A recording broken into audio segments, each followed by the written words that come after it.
Now let's see how to create radio buttons for our form. So let's go ahead and here we'll create an input with a type of radio, and we'll add a line break over here.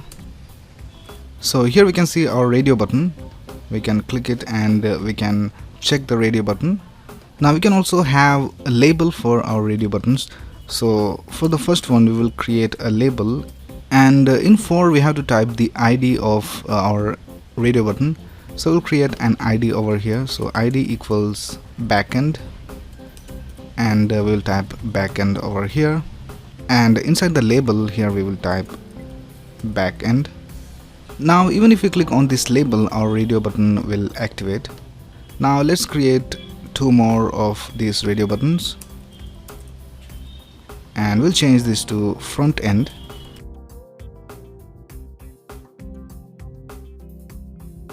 And finally we'll change this to full stack. We'll change this to full stack and this label to full stack. So here we can see our radio buttons, and if I click on backend we can see that it gets selected, but if I click on front end it also gets selected, and we can select all three of these at once. We don't want that. We want to select only one item at a time. So here we have to add one more attribute called name, and we have to set the same name for all these three radio buttons. So we'll name it developers, and we'll just copy this from here and we'll paste it over here and here. So now if I click on this we can see that backend gets selected, and if I click on front end backend gets deselected, and we can select one at a time. Now if you want backend to be selected by default when the page loads, then you can add one attribute called checked, and now if I save this we can see that backend gets selected by default when we load the page.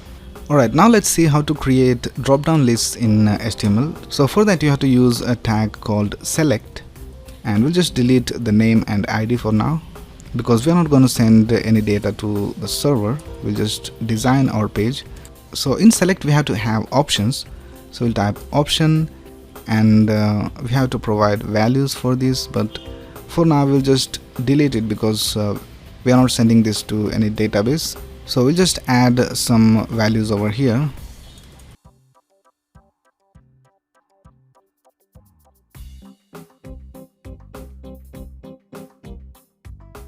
We'll also add a line break.